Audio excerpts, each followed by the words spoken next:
Savela marim punchin dangin chiwon benden den chun lang kanjen chambeng gonen jesonte kusun tunging androm sandusa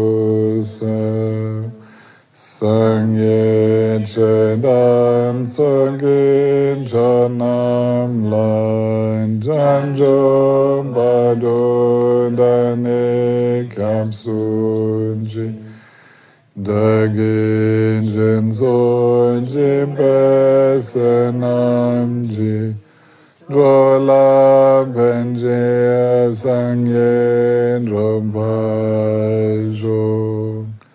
Sangye Chedan Sangye Janam La Janjom Badu Dani Kyatsunji Dagi Jinsunji Besenamji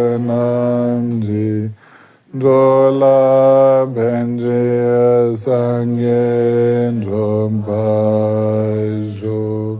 Sangye Chedan Sangye Janam La Janjom Badu Dani Kapsunji Dagi Jinsunji Besenamji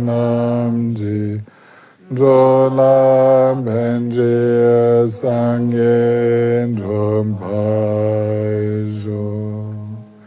Sem Chen Tam Jen Dewan Dan Dewen Yunan Dem Ban Jun Jing Dun Ein Dan Dun Ein Jin Ju Dan Rewan Jun Jing Dun Ein Min Ben Dewan Dan Ban Dan Min Rewan Jun Jing Nering Chandan Nidan Rawetan Nan Chembola Neban Junjing Sem Chan Tam Jan Dewan Dan Dewen Yunan Dem Ban Junjing Dun Ein Dan Dun Ein Jin Ju Dan Rawan Junjing Dun Min Ben Dewan Dam Ban Dam Min Rawan Junjing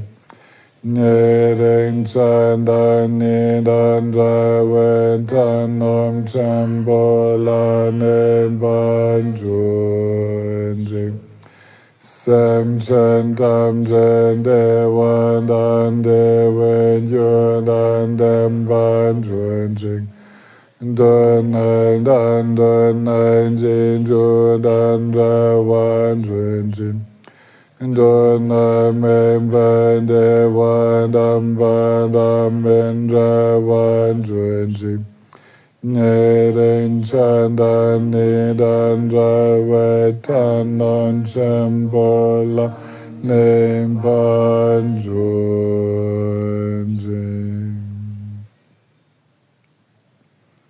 So, welcome again for our last afternoon together.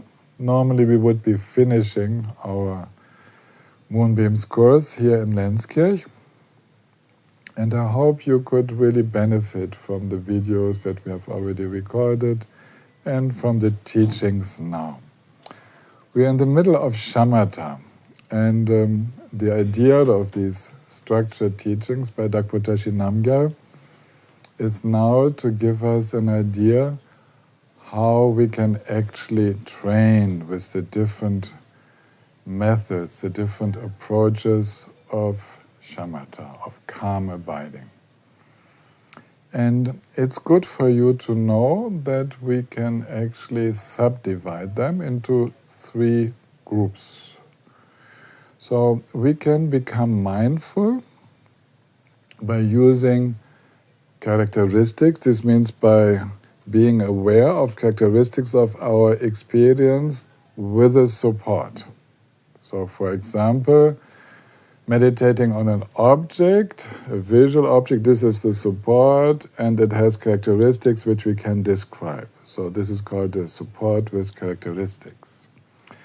Then we can meditate on characteristics without using a support, and that would be a support that changes, that is not the same anymore. For example, like breathing.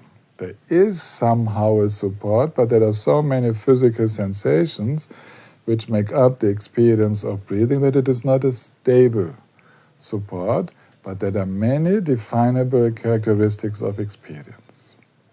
And then that is becoming mindful without using characteristics, without focusing on characteristics. So that's what we were already doing a little bit by simply having our inner attention go towards being completely open.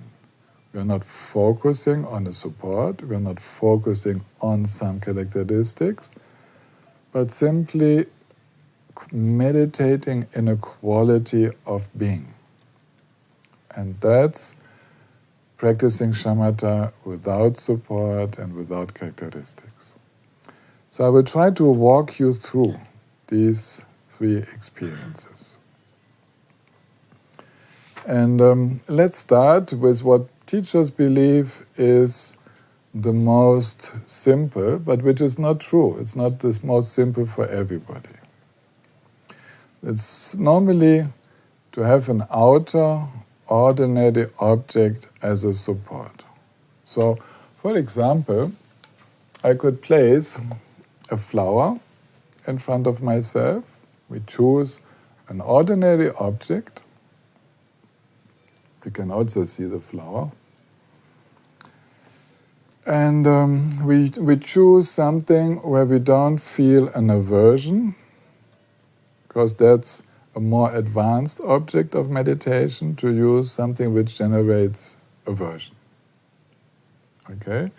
We use something which is neutral or a little bit inspiring, but which does not cultivate clinging. So we don't choose the picture, the photo of our beloved one to meditate on.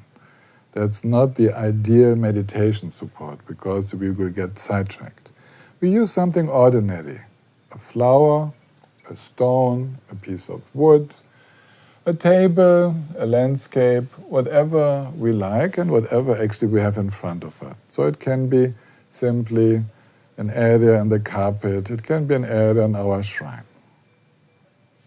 Now, we start with ordinary such subjects. The book mentions a pebble, which is a small stone, a twig, a branch, a flower. It can also be a letter. We can meditate, for example, on a syllable which outwardly is present, like the syllable Om, which has become very famous. Or you could, of course, also write a word on a piece of cardboard, like love or openness. Something that has a meaning, but after a while, it's just black and white. But it carries a little meaning. You could use whatever sensory object you find suitable. You can also use sounds. The better sounds are those which repeat continuously. Like here we have the sounds of the cows. You can meditate on that, stabilize the attention on that. Or, very good, the sound of flowing water in a little brook, a little stream. That is a very nice object. The sound of wind, if you have an enough constant sound of that, the moving of the leaves and so on. So, yes, that's simple in the sense that the focus is there. We use our habitual tendency to zoom in on something and we stay with that. But it's not so easy to stay relaxed with it, because we have to learn how to stay with a visual object or the sound without entering the reactions of attachment, aversion, and ignorance, which means dullness, not being interested. Now, how to be interested without grasping? This is what we will learn with these outer ordinary objects. Next step would be an outer spiritual object. Magdalena, could you just pick up one of the statues on my shrine, and a small one maybe, and bring it to me?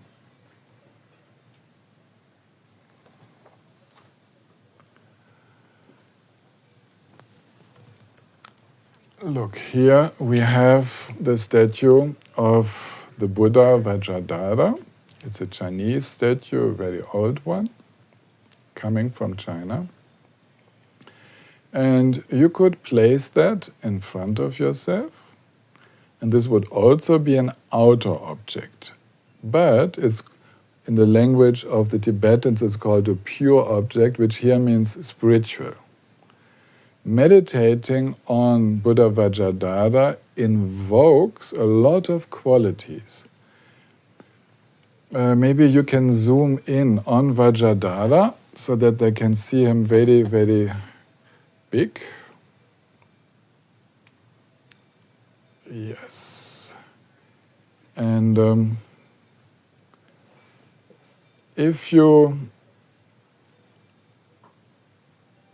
look at Vajrayana, you see that he is quite supple. He is a little curved in his, this little, he has as if a little bit dancing, a little bit, like not straight, not rigid. So you meditate on the suppleness of mind, actually, when you see the suppleness of the posture. You see, when you see him from the back, you see how he is not rigid. And then, for example, he has the Vajra and the bell in the hand, which is the union of compassion and wisdom. So one also meditates on that. He has the legs in Vajra posture, which means overcoming all maras, being completely in an indestructible samadhi, an imperturbable. You cannot disturb the qualities of samadhi, and so on and so on. Every aspect of the statue has a symbolic meaning, and even if we don't know it, somehow it talks to us. So this is a pure outer object. Okay? Now, we don't enter reflection, contemplation about the qualities, but without knowing it, without making it a conscious act, they do influence us. And when I was training with outer objects, Khenpo Rinpoche made us change from a stone to a bowl of transparent water. And just to feel the difference on one's own mind, it's enormous, it's very different. And then a flower. And the three outer objects, they have a different resonance in mind. You cannot actually look at something without resonating with it. So this is another discovery which you make when meditating with outer objects. And if you choose one which has a spiritual significance for you, then actually you begin to vibrate, to resonate with the qualities of that support. Now then, of course, you can move to inner objects. Now, the next step would be to visualize the Buddha without the statue being there. And we train in that by looking at the Buddha and then looking somewhere else or closing the eyes and letting the image of the Buddha appear again. But we make it much more bright, it's much more alive, and we can even imagine it so alive as if he could speak to us. So making something inner means we bring it more to life than the outer object. This is very, very important. This would mean seeing the Buddha outside, visualized, and then we can bring the Buddha inside, and we can visualize the Buddha inside the heart. We can actually visualize everything inside the heart, that's a good place to start with. It's the easiest. We can have a lotus flower inside the heart, which would be an inner visualization, and the lotus representing as well a flower and nature and awakening. It's in between an ordinary object and a spiritual object. As an expression of the Buddhist path, a lotus would be symbolizing the unfolding of all our qualities and the purity of our mind and our bodhicitta. So beginning to visualize that inside is creating a bigger suppleness of mind. The flexibility of mind becomes bigger. We begin to understand the process of how an image appears in the mind, and that we can actually place it anywhere. I can see the Buddha sitting up there in the corner of my room. Actually, we have that capacity, and we can stabilize that. So we learn with Shamatha to stabilize a relaxed mindfulness anywhere we want. And we keep it stable in the sense that we will begin to understand that so-called stable visualization is actually constantly letting the image reappear. It's a process. There is no such thing like a stable visual image inside or outside. We are recreating, we are letting it appear all the time. So shamatha is never separate from inside. We begin to understand that our emotional visualizations of how dear someone is to us, how just thinking of that person fills us with gratitude, or how much we hate someone and we could kill that person, all these images, these visualizations appear in the same way as the objects in our meditation. We begin to see how we can let go in the same way of our emotional projections as in our spiritual practice. So we have also the possibility to visualize with our auditory capacity sounds. We can imagine to hear melodies, to hear sounds, to hear mantra, and so on. So we can also use that faculty. Actually, what we call a visualization includes all 6 sense fields. If we begin to visualize ourselves in a pure realm, like Chenrezig in Devachan, then we have the odors, the tactile sensations, the tastes of the fruits, the sounds of the animals, the sounds of Amitabha's instructions. All aspects of our being are part of that so-called visualization. So please make sure that we don't have a better word, that we can use imagination, that's larger, that this imagination always includes the other senses as well, not just the visual sense. And we can make these imaginations more abstract. For example, we can condense a Buddha into a rainbow light, a light sphere emanating all colors. We can condense it into a blue sphere, a white sphere, whatever. And all the qualities go within that. So we begin to understand in shamatha practice that actually, if I visualize, for example, a red light sphere, which is the essence of Amitabha, the Buddha Amitabha of limitless light, then all the qualities of Buddha Amitabha can vibrate from me in that red light. depending on what meaning we give to it. It can also signify a completely different thing, like a red light can be a stop sign, right? We all know that. But and like this, we begin to understand how imagination always carries meaning.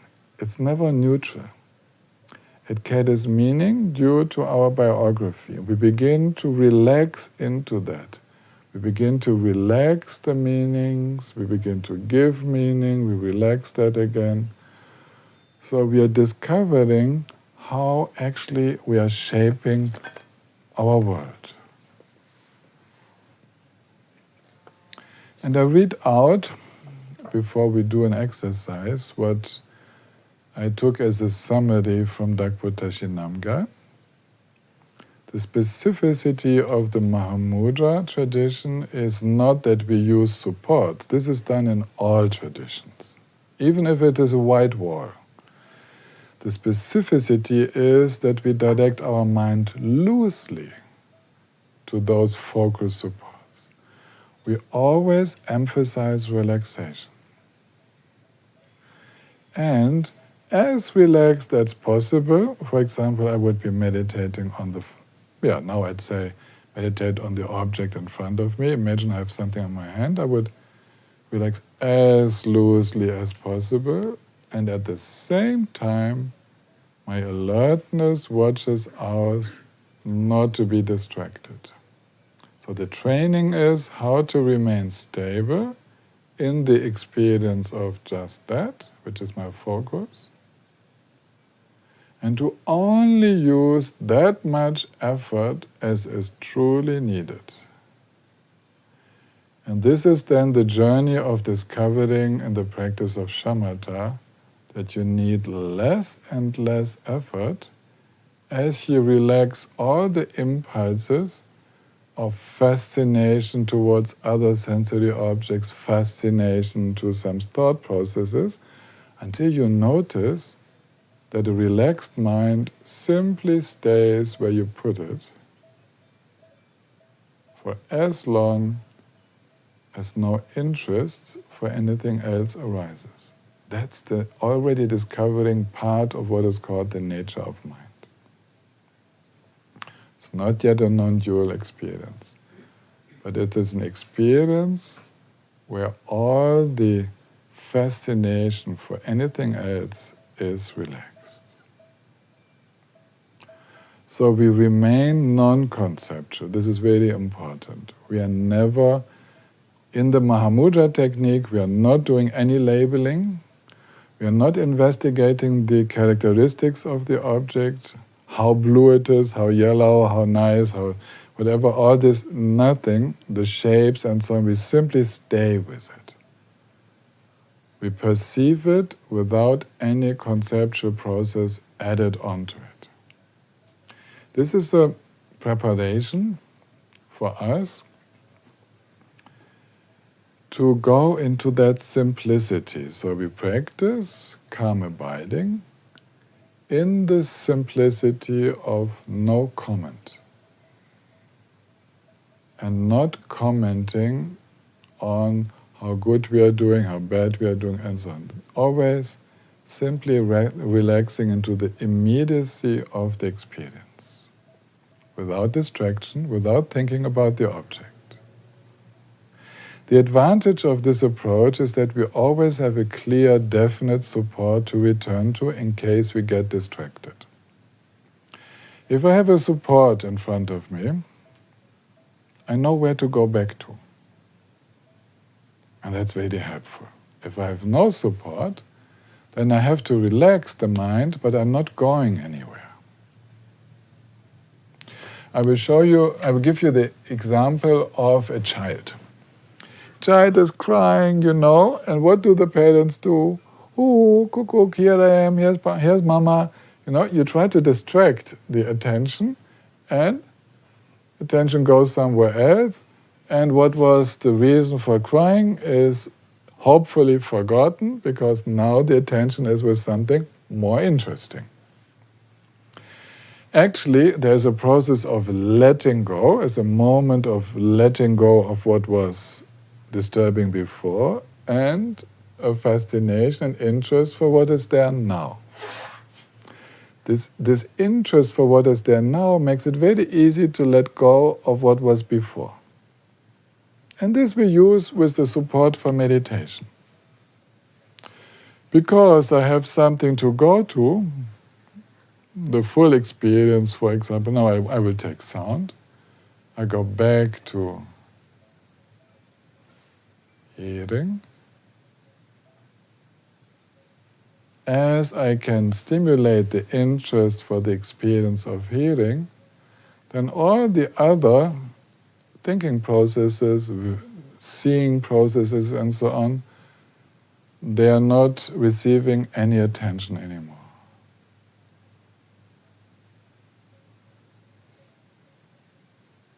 And that makes it very easy, right? Because I can go towards something. And the more precise the support is to which I can go to, the easier it should be. But I have to be interested in it. So many of you meditate with breathing, the experience of breathing. But it only helps to be a good support if we return to it with sufficient interest. The interest in the support of meditation has to be stronger than the fascination for anything else. Then it works. So when we choose a support for meditation, it should be strong enough, we should invest it with enough interest that we really want to meditate on it. Like if we meditate on Chenrezig, a Buddha of awakened compassion, we should like it. We should like to return to that imagination, visualization, more than dwelling in our confused thinking. If that's not the case, it will not help much as a support. Okay? You have to know that law of mind. The mind goes where one feels most interested. And there are two ways of remaining stable. One is the effort of concentration, and one is letting go of the fascination for everything else. Then you don't even have to concentrate. You simply let go all the other areas of what you're normally interested in, and you say to yourself, now all of that is not important. What I have to do afterwards, what I have to do tomorrow, my plans, my unfinished to-do list, all of this, all of that, right now, I'm just meditating. I'm just present. This is what I'm training in. Then we do that. And if that's very clear that nothing else is of importance now except what is my meditation, then it becomes very easy. People struggle with their meditation only because that point is not clear. Actually, we are distracted because what we are distracted into is more important to us emotionally than what we call our meditation. We just have to admit that. And that's why we have to look into, to clarify that. So the advantage of a clear support is that we can return towards it all the time. The specificity of the Mahamudra approach is to never inhibit nor pursue thoughts. So this is also very important. Some of us think that as I meditate on breathing experience or on a visual object or on sound, that I shouldn't have any thoughts. No. We can have thoughts, but we don't follow them. Okay? Single thoughts, they pop up. But if no one follows them, if no one is interested, they're disappeared as soon as they appear. They don't stay. They have no power to stay. So definitely don't try to create a thought-free shamatha, because you would be suppressing the natural dynamics of mind. Allow for all the thinking to arise and evaporate into the sky of mind. We don't need to suppress. They go their own way, they are self-liberating. So shamatha practice, even with the support in the Mahamudra tradition, includes already the understanding that we don't have to fight with anything that appears in mind. We simply let it go its own way. We rest, relaxed, whatever appears. You might have a terrific scene appearing in mind. You stay relaxed and it's gone the next moment. Terrific in both ways. Terrifically beautiful and terrifically horrible. Doesn't matter. Or it just disappears. So shamatha is a big learning ground of staying relaxed and becoming a witness to the self-liberation of all mental processes. I'm saying witness because shamatha is always with an observer. There's always someone knowing what's going on. And another important feature, actually it should be with all Buddhist traditions, is that we always practice free from hope and fear. So Mahamudra shamatha in the Mahamudra tradition is a training of staying without an aim. It's not important to have a calm mind. It's important to have a relaxed mind. We allow the mind to be active. It's not the calm which is important. It's the inner calm of not fighting and not clinging. So it can happen that the experience of deep meditative absorption arises, the jhanas. But they are not an aim. They are a byproduct of relaxation. So there is no hope to attain them and no fear not to attain them. There's no hope to have a calm mind and no fear for a calm of an agitated mind. This is very important and makes a little difference with the approaches of other traditions. We stay natural as we can in the practice of calm abiding, which in other schools might even be called concentration practice, which is a terrible translation. Please cross it out everywhere. We are not concentrating. We are letting the mind settle. That's completely different. We're not concentrating. We are allowing the mind to settle naturally because of relaxing all that fascination for everything else. The words are very important here. No concentration practice. Allowing the mind to settle. Opening up into the experience of the support with its characteristics. We trust the mind's nature to become calm when not stirred up by clinging. The most important clinging is everything related to me, self-importance. Oh, I wish to make it really visible to you. Heidrun, could you go into my bathroom, get a glass of water and bring it to me? Because I've seen this several times with Genro Rinpoche and I would like to show it to you. The Mahamudra practice depends on trust right from the beginning. And the glass will come now. Usually, a little bit less so I can shake it. Thank you.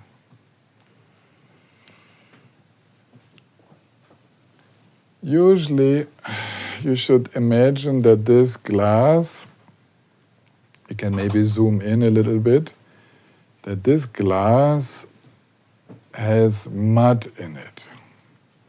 has something in it.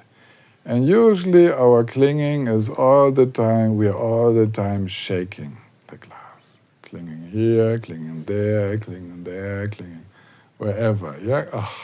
All the time. And Genna Rinpoche said, well, how about stopping to agitate your mind? Let it come. Let it come to its natural way of being, which is like for the water. It will become calm as you allow it to be so. If you stir it up again, here it goes. This is the mental process. And then again, let it become calm. The mind's nature is not to be agitated. The mind's nature is dynamic, which does not mean that it has to be actively clinging to all kinds of things. Dynamic means that it has the potential at any time to produce an impulse, an image, inner sounds, outer communication, to feel all things. This potential is there. But if there is no interest going into any of these directions, the mind is very calm by itself. It's a dynamic calm. Very calm yet ongoing process, all the time the potential to go into action. Now when you make the difference between Mahamudra Shamatha and ordinary Shamatha, then ordinary mental calm, like uninstructed people practice, involves a certain clinging to the calm state. Now I'm calm. This is so good. You go into it. Maybe you close your eyes. It feels so good. You want to have it really calm. You close the window.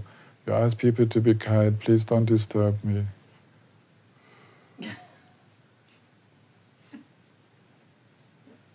And then, when someone talks to you,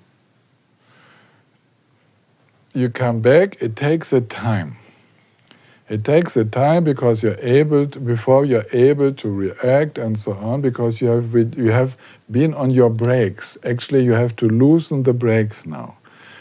And actually, I could see this in the difference between the first 3-year retreat and the second 3-year retreat. When I was teaching people, the difficulty to come out of retreat and to adapt to new situations was more after the first retreat.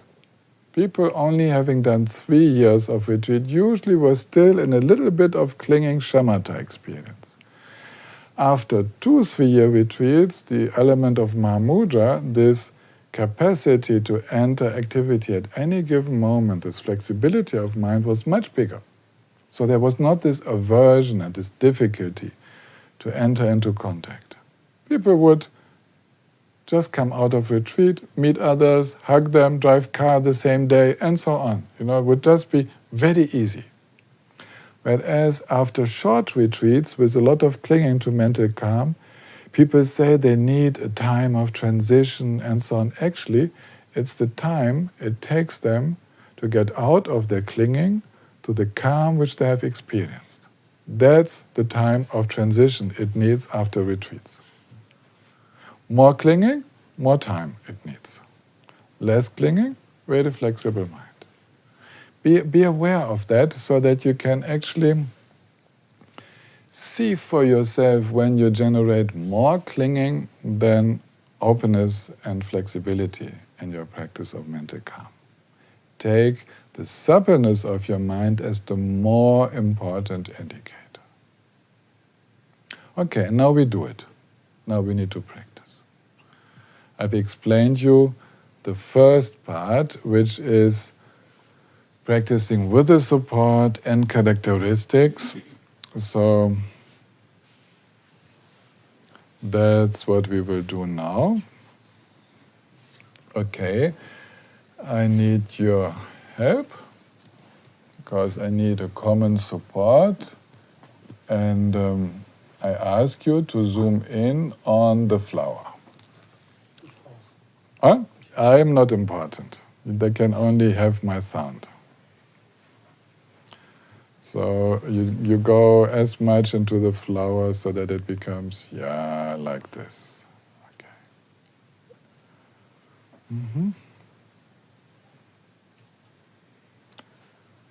So we have an outer support. Everyone here in the room can use it.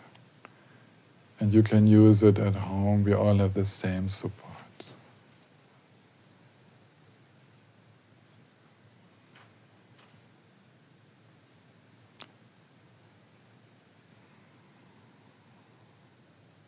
Maybe you can plug off the light for a moment because Malis is slightly... Oh, ja, den. Aber festhalten. Okay.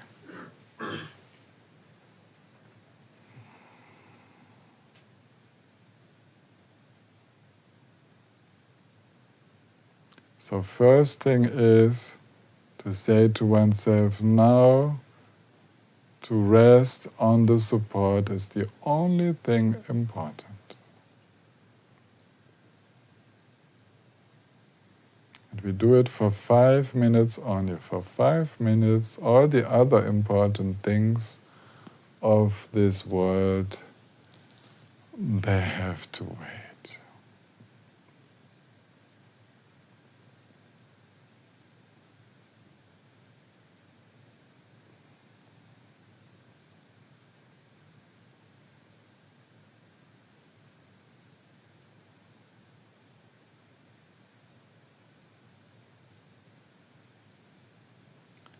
You might notice that your eyes are wandering on the support because it is quite big. So you choose one area in the support, in the visual support.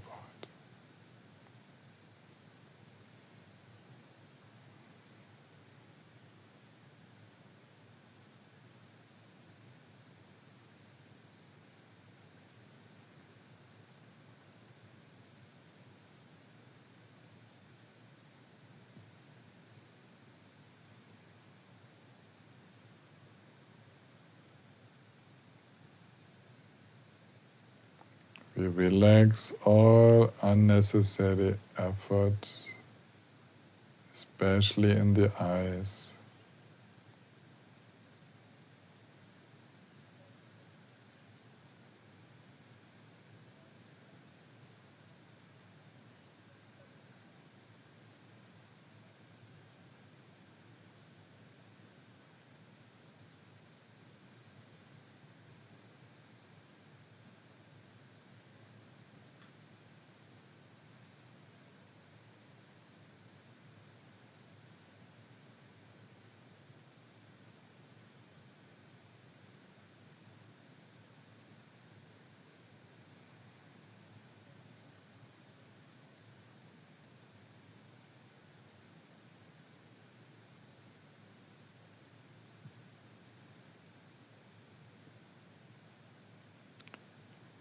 And thanks to the support, you might notice other movements in your consciousness. And we relax them to be able to stay with the experience of seeing undistractedly.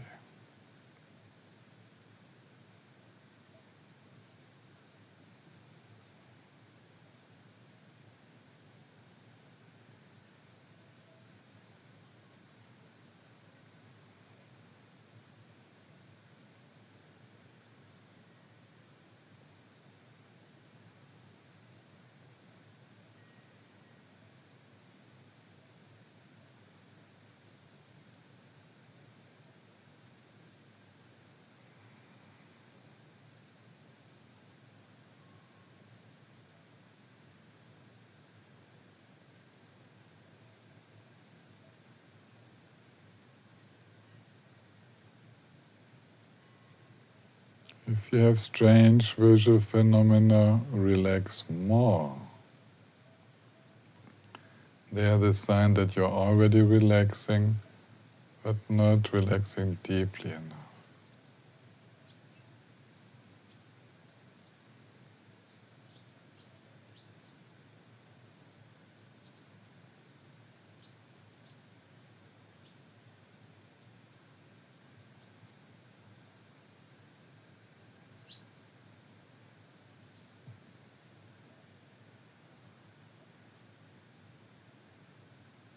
There is nothing really interesting in the support. It only serves as an anchor for our awareness.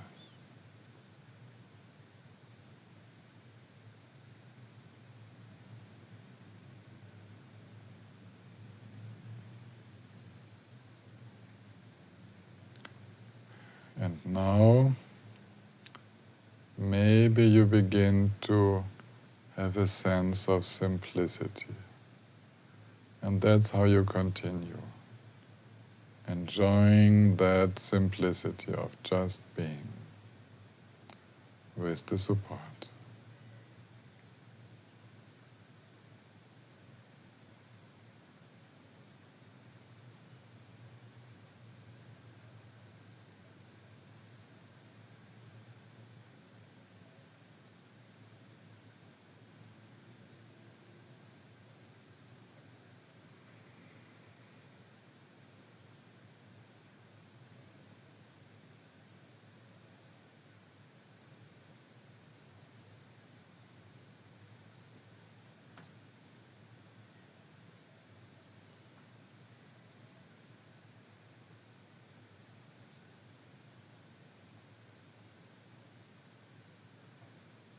Relaxing all the impulses that would lead anywhere else but simplicity.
Okay, relax a little bit. We will change the support.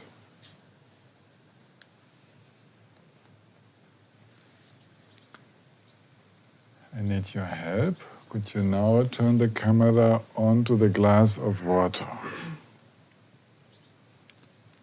And so that it becomes really big and present. As much as the camera can do. Can you go more to the water? Yes, with the reflection of the glass. Very nice. Now I wish you to gather your attention on that play of light, colors, called glass of water. It's different from before. I would like you to feel how that has a slightly different effect on yourself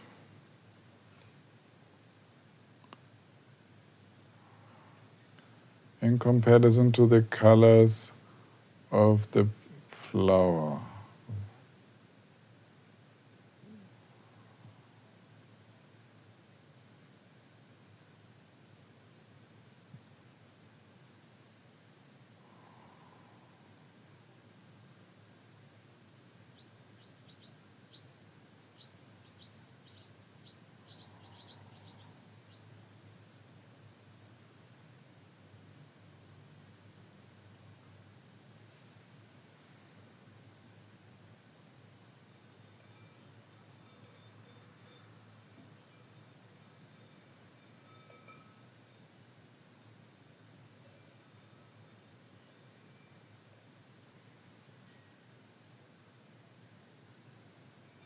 And please go back to the flower so that we can experience it again, how that's different.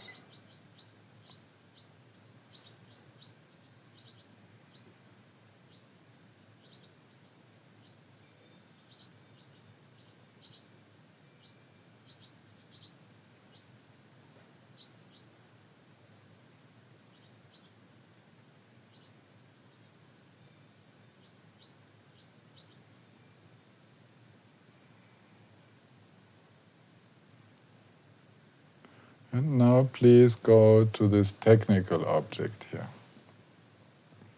so that you notice it's just colors, different shapes, but somehow different connotations go along with it.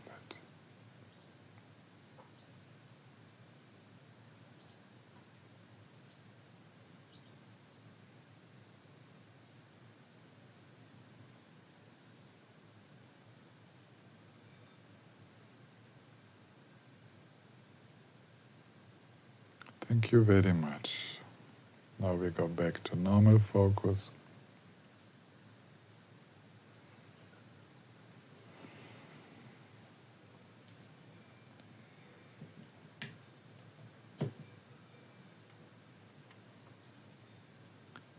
When really doing the meditation of the Mahamudra tradition,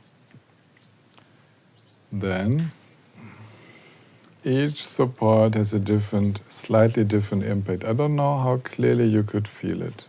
If you meditate for longer times on it, you will feel it more and more clearly. We don't meditate for a short time. Actually, when we use it in retreat, we use it 4 times a day for at least 1 hour. Kagyü Rinpoche gave the meditation on a big bowl of clear water to one student for, as far as I remember, 7 months, 10 hours a day, to really help that agitated mind to settle. Then water is best. Yeah? So don't underestimate what I'm conveying you. We are not making a short experiment and then you have done it. Actually, you will not learn from these experiments enough. You need to do it again and again and again, using one object repeatedly, going deeper and deeper into the experience. You make experiences like you look at the object and the object disappears in front of your eyes. You're relaxed, but you can't see the object anymore. All of these things will happen and you will need to get to know them. What kind of focus becomes a non-focus, how you come back into focus, how all the visual and auditory side effects, how all they will be relaxed through and so on. And like this you will enter into more and more natural states of meditation coming closer to Mahamudra.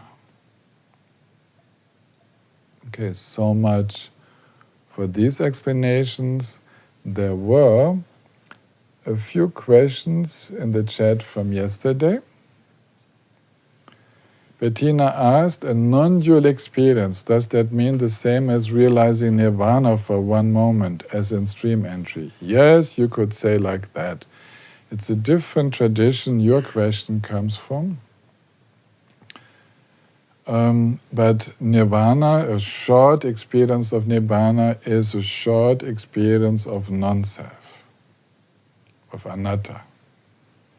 And that's what we mean with non-dual, that the subject, the self, is gone, and with it is also the separation from the object.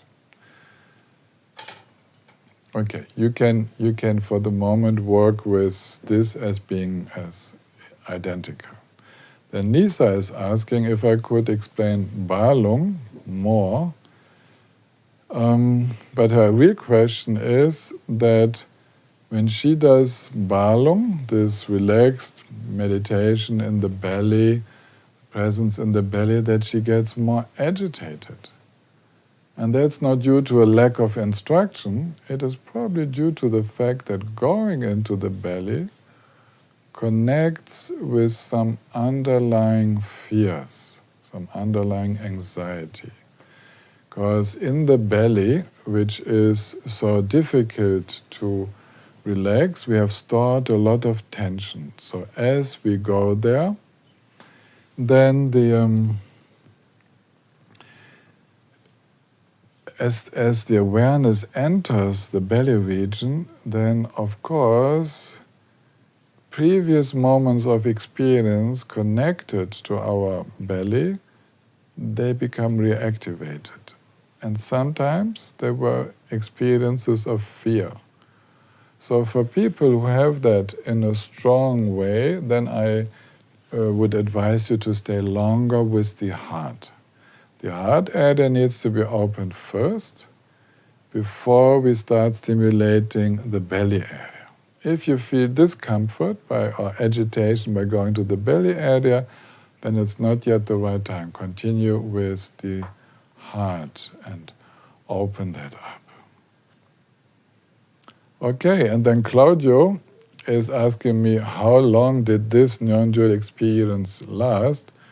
You probably mean my first one. Well, actually, I'm a little bit at a loss to tell you. My guess was 15 minutes, 20 minutes, I don't really know. It's by, when you come back, then you try to figure out how long it has been. So, who knows? Can't say for sure. So often these non-dual experiences, they just happen as little gaps in consciousness, which go almost unnoticed or which go unnoticed. And then they are just for seconds or split seconds. And then there is a question, if there is a non-dual experience happening in a forest and there was no observer, so is there any experience at all? Well, depending on how you use the word experience, you can say that there is no classical experience, no classical dualistic experience, but of course it happens no matter whether you're in the forest or in a train station. It can happen anywhere. The forest does not have any role to play. A non-dual experience always happens in a mind stream. We are not talking about trees having a non-dual experience. We are talking about mind streams of beings like us who normally conceptualize, who normally grasp, who normally think in terms of I and others, that complexity, that complication of